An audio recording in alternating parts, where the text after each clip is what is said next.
ನಗರದ ಕೇಂದ್ರ ಗ್ರಂಥಾಲಯದಲ್ಲಿ ರಾಷ್ಟ್ರೀಯ ಗ್ರಂಥಾಲಯ ಸಪ್ತಾಹ 2024 ಸಮಾರೋಪ ಸಮಾರಂಭವನ್ನು ಹಮ್ಮಿಕೊಳ್ಳಲಾಯಿತು. ಈ ಸಮಾರಂಭದ ಉದ್ಘಾಟನೆಯನ್ನು ಅಪ್ಪಾಜಿಗೌಡ, ನಿವೃತ್ತ ಪ್ರಾಂಶುಪಾಲರು ಮತ್ತು ಸ್ಥಳೀಯ ಲೇಖಕರು ನೆರವೇರಿಸಿದರು. ಅಧ್ಯಕ್ಷತೆಯನ್ನು ನಾಗರಾಜ್ ಪ್ರಾಂಶುಪಾಲರು, ಜಿಲ್ಲಾ ತರಬೇತಿ ಸಂಸ್ಥೆ ಇವರು ವಹಿಸಿದ್ದರು. ನಿವೇಶ್ ನಿವೃತ್ತ ಆಂಗ್ಲ ಉಪನ್ಯಾಸಕರು ಮತ್ತು ಸ್ಥಳೀಯ ಲೇಖಕರು ಇವರು ಮುಖ್ಯ ಅತಿಥಿಗಳಾಗಿ ಆಗಮಿಸಿದ್ದರು.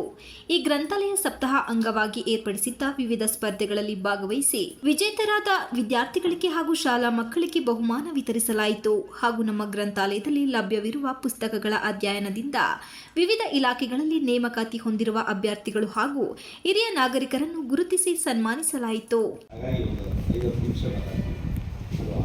ಒಂದು ಗಂಟೆ ಮಾತಾಡೋಣ ಅಂದರೆ ಮಾತಾಡ್ಬಿಡ್ತೇವೆ, ಒಂದು ಗಂಟೆ ಸಾಹಿತ್ಯದ ಬಗ್ಗೆ ಮಾತಾಡ್ಬಿಡ್ತೇವೆ.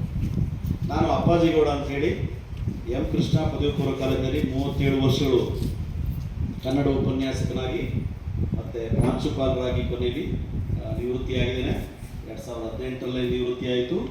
ಈಗ ಹಸಿರು ಭೂಮಿ ಪ್ರತಿಷ್ಠಾನ ಅಂತ ಒಂದು ಮಾಡಿಕೊಂಡು ಅದರಲ್ಲಿ ಸಾಹಿತ್ಯದ ಜೊತೆಗೆ ಸಮಾಜ ಸೇವೆಯನ್ನು ಕೂಡ, ಗಿಡ ನೆಡುವ, ಕೆರೆಕಟ್ಟೆ ಸ್ವಚ್ಛ ಮಾಡುವ, ಗಿಡವನ್ನು ಪೋಷಿಸುವ, ಆರೋಗ್ಯದ ಜಾಗೃತಿ ಮೂಡಿಸುವಂತಹ ಕೆಲಸ ಕಾರ್ಯಗಳನ್ನು ಮಾಡಿಕೊಂಡು ನಾಡು ನುಡಿಗಳನ್ನು ರಕ್ಷಿಸಬೇಕು. ಹೌದಲ್ವಾ?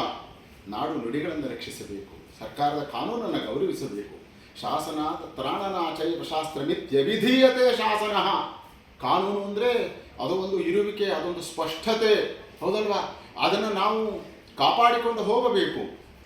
ನಾಡು ಕಾನೂನನ್ನು ಗೌರವಿಸಬೇಕು, ಭಾರತದ ಸಂವಿಧಾನವನ್ನು ಗೌರವಿಸಬೇಕು. ಹಾಗಾಗಿ ಪ್ರಿಯ ವಿದ್ಯಾರ್ಥಿ ಮಿತ್ರರೇ, ಸಂವಿಧಾನವನ್ನು ಓದಿ, ಸಂವಿಧಾನವನ್ನು ಅರ್ಥ ಮಾಡಿಕೊಳ್ಳಿ.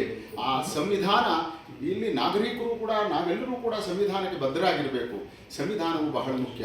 ತಾವೆಲ್ಲರೂ ವಿದ್ಯಾರ್ಥಿಗಳಿದ್ದೀರಾ, ಶಾಲೆಯಲ್ಲಿ ಪ್ರೀತಿಯಾಗಿ ನಿಮ್ಮ ಶಿಕ್ಷಕರೊಡನೆ, ನಿಮ್ಮ ಸಹಮಿತ್ರರೊಡನೆ ಇರ್ರಿ. ಅವರೊಡನೆ ಒಳ್ಳೆಯ ಆಟ ಪಾಠ ಎಲ್ಲವನ್ನೂ ಕಲೀರಿ, ಮಾಡಿ. ಮನೆಗೆ ಬಂದು ನಿಮ್ಮ ಅಣ್ಣ ತಮ್ಮ ಬಂಧು ಬಳಗ ಮನೆಯಲ್ಲಿ ಯಾರೆಲ್ಲ ಇರ್ತಾರೋ ಅವ್ರ ಜೊತೆಯಲ್ಲಿ ಸಹಜೀವನವನ್ನು ಮಾಡುವಂತಹದ್ದು ಅಭ್ಯಾಸ ಆಗ್ತದೆ. ಹಾಗಾಗಿ ಮನೆಯ ಹೊರಗೂ ಚೆನ್ನಾಗಿರಿ, ಮನೆಯ ಒಳಗೂ ಚೆನ್ನಾಗಿರಿ ಮಿತ್ರರೇ. ಯಾವುದೇ ಕ್ವಶನ್ ಅದಕ್ಕೆ ಸಂಬಂಧಪಟ್ಟಂತೆ ಬಂದರೆ ನೀವು ಈಸಿಯಾಗಿ ಆನ್ಸರ್ ಮಾಡ್ಬೋದು. ಸೊ ಇದು ನೆನಪು, ಕೇವಲ ನೆನಪಿಗೆ ಮಾತ್ರ ಗ್ರಹಣ ಶಕ್ತಿ ಭಾಳ ಕಮ್ಮಿ ಸಮಯ ಇರುವಂಥದ್ದು. ಅದು ದಾಖಲಾಗಬೇಕು, ರೆಕಾರ್ಡ್ ಆಗ್ತಾ ಹೋಗ್ಬೇಕು. ಈ ರೆಕಾರ್ಡ್ ಆಗೋದು ಹೇಗಪ್ಪ ಅಂತಂದರೆ ಥ್ರೂ ದ ನಾವೆಲ್ಸ್.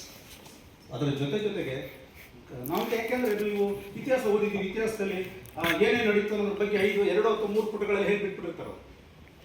ಎಷ್ಟು ಜನ ಸತ್ರು, ಅಲ್ಲಿ 4,000 ಜನ ಸತ್ರು, ಇಲ್ಲಿ 3,000 ಜನ ಸತ್ರು ಅಷ್ಟೇ ಇರೋದು. ಅಥವಾ ಇಲ್ಲಿ ಈ ಘಟನೆ, ಈ ಕಾರಣ, ಏನೇನು ಅಷ್ಟು ಮಾತ್ರ ರೆಫರೆನ್ಸ್ ಇರುತ್ತೆ ಹೊರತು ಅದು ನಿಜವಾದ ಘಟನೆಗಳು ಹೇಗೆ ನಡೀತು ಅನ್ನೋದ್ರ ಬಗ್ಗೆ ಒಂದು ರೆಫರೆನ್ಸು ಕಾದಂಬರಿ ಮೂಲಕ ಇರ್ಬೋದು, ಅಥವಾ ನಾವು ಅದಕ್ಕೆ ಸಂಬಂಧಪಟ್ಟಂಥ ಕೃತಿಗಳ ಮೂಲಕ ನೋಡ್ತಾ ಹೋದರೆ ಅವೆಲ್ಲವೂ ರೆಕಾರ್ಡ್ ಆಗಿರ್ತವೆ. ನಾವು ಖಂಡಿತವಾಗಿ ಅವು ಮರೀಲಿಕ್ಕೆ ಸಾಧ್ಯ ಇಲ್ಲ. ಸೊ ಇವೆಲ್ಲ ನಮ್ಗೆ ಹೆಂಗಪ್ಪ ಅಂದರೆ ಚಿಕ್ಕ ವಯಸ್ಸಿನ ಕಾದಂಬರಿ. ಈ ಸಂದರ್ಭದಲ್ಲಿ ಶಾಲಾ ಶಿಕ್ಷಕರು, ಮಕ್ಕಳು ಹಾಗೂ ವಿದ್ಯಾರ್ಥಿಗಳು, ಸಾರ್ವಜನಿಕ ಓದುಗರು, ಜಿಲ್ಲಾ ನಗರ ಕೇಂದ್ರ ಗ್ರಂಥಾಲಯದ ಸಿಬ್ಬಂದಿ ವರ್ಗದವರು ಮತ್ತು ಮಾಧ್ಯಮ ಮಿತ್ರರು ಉಪಸ್ಥಿತರಿದ್ದರು. M B Umesh, TV 46 Malenadu news, Sakleshpur.